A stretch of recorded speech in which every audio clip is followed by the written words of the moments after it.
अस्सलाम वालेकुम। आज हम एंजाइम्स को डिस्कस करने जा रहे हैं। सबसे पहले हम देखते हैं कि एंजाइम्स हमारे पास होते क्या हैं।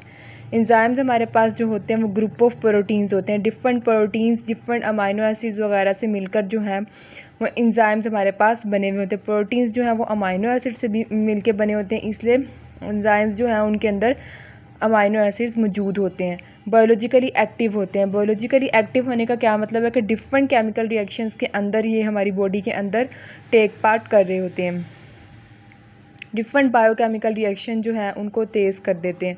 ठीक है, मतलब कोई भी हमारी बॉडी के अंदर केमिकल रिएक्शन चल रहा है, एंजाइम्स वहाँ पे यूज़ होते हैं और उन केमिकल रिएक्शंस को फास्ट कर देते हैं। हर केमिकल रिएक्शन के लिए हमारे पास अलग तरह का एंजाइम मौजूद होता है, स्पेसिफिक होता है एंजाइम हर केमिकल रिएक्शन के लिए। मतलब इस तरह नहीं हो सकता कि सारे जो एंजाइम्स हैं वो सब के सब सारे केमिकल रिएक्शंस में हिस्सा ले रहे हों। ठीक है, हर रिएक्शन के लिए हमारे पास अलग एंजाइम मौजूद होता है।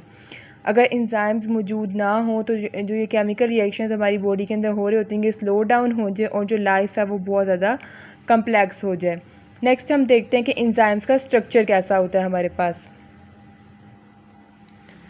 जैसा कि मैंने अभी बताया था कि एंजाइम जो है वो हंड्रेड्स ऑफ अमाइनो एसिड से मिलकर बने होते हैं। ठीक है, और ये अमाइनो एसिड्स मिलके जो है वो एंजाइम को एक ग्लोब्यूलर स्ट्रक्चर दे रहे होते हैं। नेक्स्ट हमारे पास एक टर्म आ जाती है एक्टिव साइट। एक्टिव साइट हमारे पास वो जगह होती है जहाँ पे एंजाइम की जो है कैटालिटिक एक्टिविटी चल रही होती है। कैटालिटिक एक्टिविटी क्या होती है कि जो भी केमिकल रिएक्शन एंजाइम परफॉर्म कर रहे होते हैं उसे हम कैटालिटिक एक्टिविटी बोलते हैं। ठीक है, एक्टिव साइट, इसमें जो हमारे पास सब्सटेंस आता है उसे हम सबस्ट्रेट बोलते हैं। ठीक है, सबस्ट्रेट जिस जगह पे आकर एंजाइम के ऊपर अटैच होता है और प्रोडक्ट के अंदर कन्वर्ट होता है उसे हम एक्टिव साइट बोलते हैं। ठीक है, catalytic activity is restricted to small portion of enzyme called active site. Reactant, ये वही जो मैंने भी बताया सबस्ट्रेट। ठीक है, जो एंजाइम के ऊपर आकर लगता है, ये कहाँ पे आकर अटैच होता है, एक्टिव साइट के ऊपर आकर अटैच होता है और ये सबस्ट्रेट भी फ्यू अमाइनो एसिड से मिलकर बना होता है। ठीक है, और जो बाकी अमाइनो एसिड्स होते हैं वो क्या करते हैं, वो एंजाइम के ग्लोब्यूलर स्ट्रक्चर को मेंटेन कर रहे होते हैं। नेक्स्ट हमारे पास आ जाते हैं कि एंजाइम्स दो पार्ट से मिलकर बनता है। ठीक है, प्रोटीन और नॉन प्रोटीन पार्ट। लेकिन कुछ एंजाइम्स इस तरह के होते हैं जिनके अंदर सिर्फ और सिर्फ प्रोटीन पार्ट होता है, उनके अंदर नॉन प्रोटीन पार्ट नहीं होता। लेकिन कुछ एंजाइम्स इस तरह के होते हैं जिनके अंदर प्रोटीन पार्ट भी होता है और हमारे पास नॉन प्रोटीन पार्ट भी होता है। इनको हम बोलते हैं कोफैक्टर। कोफैक्टर भी हमारे पास आगे दो तरह के होते हैं, प्रोस्थेटिक ग्रुप होता है और कोएंजाइम होता है। अगर तो हमारे पास protein part non protein part के साथ टाइटली बाउंड है तो हम उसे कहेंगे ये हमारे पास प्रोस्थेटिक ग्रुप है। लेकिन अगर protein part non protein part से लूजली बाउंड है तो हम उसे कहेंगे ये हमारे पास है कोएंजाइम। नेक्स्ट हमारे पास आता है एक्टिवेटर। एक्टिवेटर क्या होता है, डीअटैचेबल कोफैक्टर। मतलब कोफैक्टर अगर जो है वो वहाँ से रिमूव नहीं हो पाता, अलग नहीं हो पाता, तो हम उसे बोलते हैं कि ये एक्टिवेटर है और ये हमारे पास कोई भी इनऑर्गेनिक आयन हो सकता है। नेक्स्ट हमारे पास है कोफैक्टर के कुछ फंक्शंस। एंजाइम की प्रॉपर फंक्शनिंग के लिए कोफैक्टर बहुत ज़रूरी है। एंजाइम और सबस्ट्रेट के दरमियान एज अ ब्रिज एक्ट करता है कोफैक्टर। डिफरेंट केमिकल रिएक्शंस जो बॉडी के अंदर हो रहे हैं, ठीक है, वहाँ पे उनको जाके कंट्रोल करता है। ठीक है, और वहाँ पे उनकी कैटालिसिस करवाता है। कैटालिसिस किसे कहते हैं, कोई भी ऐसा सब्सटेंस जो वहाँ पे जाके एंजाइम ही होता है कैटलिस्ट, लेकिन कोई भी ऐसा सब्सटेंस जो वहाँ पे जाके केमिकल रिएक्शन को इंक्रीज़ कर दे उसे हम कैटलिस्ट बोलते हैं और इस सारे प्रोसेस को हम कैटालिसिस बोलते हैं। ठीक है, और केमिकल एनर्जी भी प्रोवाइड करता है कोफैक्टर हमारे पास डिफरेंट केमिकल रिएक्शंस को चलाने के लिए। अगर ये केमिकल एनर्जी ना प्रोवाइड करे तो इन सारे केमिकल रिएक्शंस बॉडी के अंदर स्टॉप हो जाए। कुछ एंजाइम्स वो मेटल आयंस को भी एज अ कोफैक्टर यूज़ करते हैं, जैसे मैग्नीशियम, आयरन, कॉपर, जिंक, ये सारे हमारे पास मेटल आयंस हैं। ठीक है, एंजाइम हमारे पास दो तरह के होते हैं, एपो एंजाइम और होलो एंजाइम।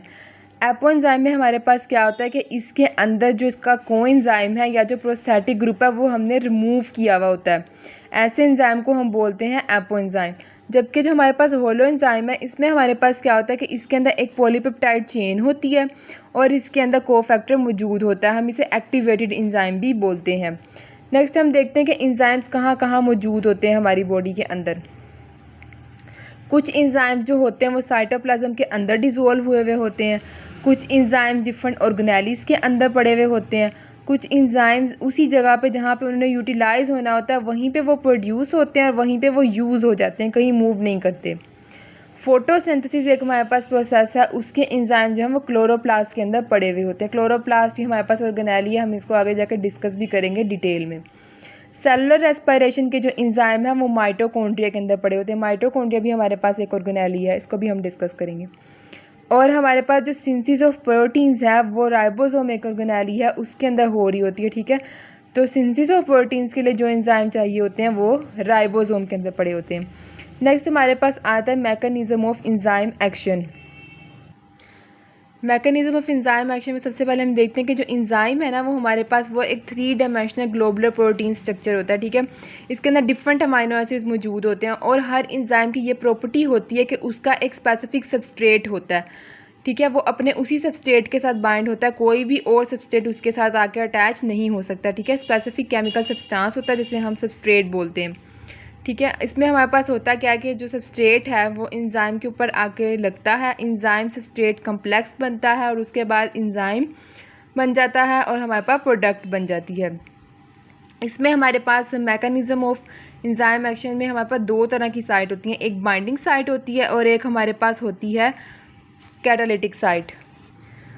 जो बाइंडिंग साइट हमारे पास होती है, जैसे मैंने अभी बताया कि हर एंजाइम अपने स्पेसिफिक सबस्ट्रेट के साथ जाकर ही लगता है। बाइंडिंग साइट यही काम करती है कि वो एंजाइम के स्पेसिफिक सबस्ट्रेट को रिकॉग्नाइज करती है।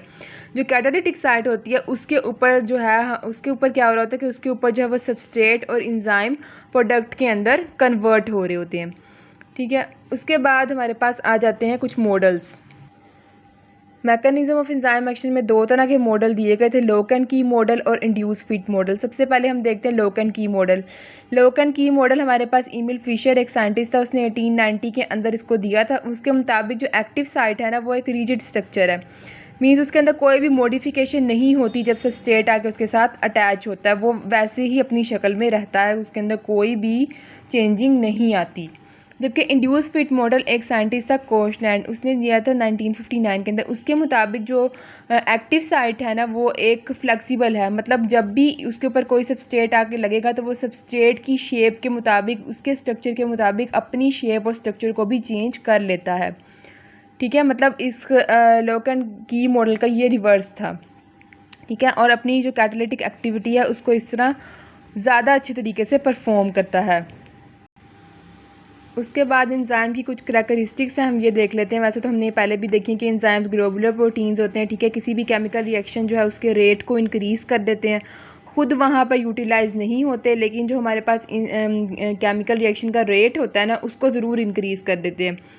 और एंजाइम की जो प्रेजेंस है उसकी वजह से हमारे जो प्रोडक्ट्स बन रहे होते हैं ना उनकी नेचर और प्रॉपर्टीज़ पे कोई भी इफेक्ट नहीं आता। इवन अगर हम स्मॉल अमाउंट ऑफ एंजाइम भी यूज़ करते हैं तो वो भी हमारे केमिकल रिएक्शन को फास्ट कर देते हैं। ये भी हमने भी पढ़ा कि जो एंजाइम्स हैं वो अपने एक्शन में स्पेसिफिक होते हैं, मींस एक एंजाइम का एक ही स्पेसिफिक फंक्शन होता है। सेंसिटिव होते हैं एंजाइम पीएच को लेकर, टेम्परेचर और सबस्ट्रेट कंसंट्रेशन को। ये भी हम देखते हैं इन फैक्टर्स पे किस तरह एंजाइम डिपेंड कर रहे होते हैं एंजाइम की एक्टिविटी। और कुछ एंजाइम्स को वो कोफैक्टर चाहिए होता है प्रॉपर फंक्शनिंग के लिए। और लास्ट इनकी प्रॉपर्टी क्या है कि ये जो हमारे पास एक्टिवेशन एनर्जी है उसको कम कर देते हैं केमिकल रिएक्शंस की। अब हम देखेंगे factors affecting the rate of chemical reaction. 4 factors हैं, enzyme concentration, substrate concentration, temperature और पीएच वैल्यू। एंजाइम कंसंट्रेशन पे किस तरह इफ़ेक्ट आ रहा होता है, जो हमारे पास होता है ना कि कोई भी केमिकल रिएक्शन है उसके अंदर जितनी भी अमाउंट प्रेजेंट होगी सबस्ट्रेट की वो डायरेक्टली प्रोपोर्शनल होती है हमारे पास केमिकल रिएक्शन के रेट के, ठीक है। अगर तो हम इंक्रीज़ कर देंगे amount of enzyme in the chemical reaction तो जो हमारे पास रेट ऑफ रिएक्शन है वो 2 गुना तक बढ़ जाएगा। इसी तरह सबस्ट्रेट कंसंट्रेशन, लो सबस्ट्रेट कंसंट्रेशन लेवल के ऊपर हमारे पास जो रेट ऑफ रिएक्शन है वो डायरेक्टली प्रोपोर्शनल होता है सबस्ट्रेट के। इसी तरह टेम्परेचर में भी हमारे पास एक ऑप्टिमम टेम्परेचर होता है, ठीक है, जो हमारे पास होता है 37 डिग्री सेल्सियस। तमाम इंजाइम्स 37 डिग्री सेल्सियस के ऊपर जो है वो नॉर्मल फंक्शनिंग परफॉर्म कर रहे होते हैं। इससे ज़्यादा टेम्परेचर या इससे कम टेम्परेचर के ऊपर वो अपनी फंक्शनिंग परफॉर्म नहीं कर पाते। इसी तरह पीएच वैल्यू भी हर इंजाइम की जो है वो स्पेसिफिक होती है और उसी के ऊपर वो काम करते हैं। जैसे पेप्सिन की 2 है, इस तरह हर इंजाइम की जो है वो अपनी पीएच वैल्यू होती है। इसमें हमारे पास एक प्रोसेस आ जाता है सैचुरेशन का सबस्ट्रेट कंसंट्रेशन के अंदर। उसमें हमारे पास क्या होता है कि जब हम एक स्पेसिफिक अमाउंट में कांस्टेंट लेवल के ऊपर सबस्ट्रेट दी जाते हैं तो एक ऐसा पॉइंट आता है कि मज़ीद जो है वो केमिकल रिएक्शन फास्ट नहीं होता, क्योंकि जितनी भी वहाँ पे एक्टिव साइट्स होती हैं वो तमाम सबस्ट्रेट उन पे आके लग चुके होते हैं, तो कोई भी एक्टिव साइट फ्री नहीं रहती, इसलिए वहाँ पे सैचुरेशन हो जाती है। लास्ट में हमारे पास आ जाते हैं इनहिबिटर्स हमारे पास ऐसे केमिकल सब्सटेंस होते हैं जो सबस्ट्रेट की जगह पे जाके लग जाते हैं, ठीक है, लेकिन प्रोडक्ट में कन्वर्ट नहीं हो पाते। प्रोडक्ट में कन्वर्ट नहीं होंगे तो एक्टिव साइट को टेम्परेरली या परमानेंटली ब्लॉक कर देंगे। इनहिबिटर्स कौन कौन से हो सकते हैं? साइनाइड, एंटीबायोटिक्स, एंटी मेटाबोलाइट्स हो सकते हैं, कुछ ड्रग्स वगैरह भी हो सकती हैं। इनहिबिटर्स हमारे पास दो तरह के होते हैं, रिवर्सिबल इनहिबिटर और इरिवर्सिबल इनहिबिटर। रिवर्सिबल इनहिबिटर के आगे दो टाइप्स हैं, कम्पिटिटिव इनहिबिटर्स और नॉन कम्पिटिटिव इनहिबिटर्स। सबसे पहले देखते हैं कि इरिवर्सिबल इनहिबिटर्स क्या होते हैं। ये क्या करते हैं कि ये रिएक्शन रेट को किस तरह स्टॉप करते हैं कि ये जाके एक्टिव साइट के ऊपर लग जाते हैं, वहाँ पे जाके एंजाइम के ग्लोबुलर स्ट्रक्चर को तबाह कर देंगे, ठीक है। एक्टिव साइट के ऊपर जाके अटैच किस बॉन्ड के थ्रू होते हैं? कोवलेंट बॉन्ड के थ्रू, और वहाँ पे एक्टिव साइट को फिजिकली ब्लॉक कर देते हैं। जबकि रिवर्सिबल इनहिबिटर्स में क्या होता है कि ये एंजाइम के साथ वीक लिंकेजेस बनाते हैं, ठीक है। हम इनके इन्फेक्ट को कम कर सकते हैं। किस तरह कम कर सकते हैं कि हम वहाँ पे सबस्ट्रेट की कंसंट्रेशन को इंक्रीज़ कर दें। नेक्स्ट आ जाते हैं कम्पिटिटिव इनहिबिटर्स और non competitive inhibitors. Competitive inhibitors क्या होते हैं कि इनमें ये होता है कि इनकी जो स्ट्रक्चरल सिमिलैरिटी होती है सबस्ट्रेट के साथ, मीन्स ये अपने स्ट्रक्चर में जो है वो सबस्ट्रेट के साथ मिलते जुलते होते हैं, इसलिए जो है बाइंडिंग साइट जो है वो क्या करती है, गलती से इनको सबस्ट्रेट समझ लेती है और इनको सेलेक्ट कर लेती है, ठीक है। वो गलती से इनको सेलेक्ट तो कर लेती है, लेकिन ये वहाँ पे जाके कोई भी केमिकल रिएक्शन या कैटालिटिक एक्टिविटी परफॉर्म नहीं कर पाते और प्रोडक्ट्स भी नहीं बनते, ठीक है। जबकि नॉन कम्पिटिटिव इनहिबिटर्स में क्या होता है कि एक्टिव साइट के अलावा किसी और साइट के ऊपर जाकर ये लग जाते हैं और वहाँ पे एंजाइम इनहिबिटर कम्प्लेक्स बना देते हैं, ठीक है। और ये एंजाइम के स्ट्रक्चर को इस हद तक डिस्ट्रॉय कर देते हैं कि अगर वहाँ पे जाके रियल में भी कोई सबस्ट्रेट जाके लगता है तो एक्टिव साइट उसको रिकॉग्नाइज नहीं कर पाती और ना ही उसके साथ बाइंड कर पाती है, और इस तरह जो है वो केमिकल रिएक्शन फेल हो जाता है, वहाँ पे कैटालिसिस नहीं हो पाती।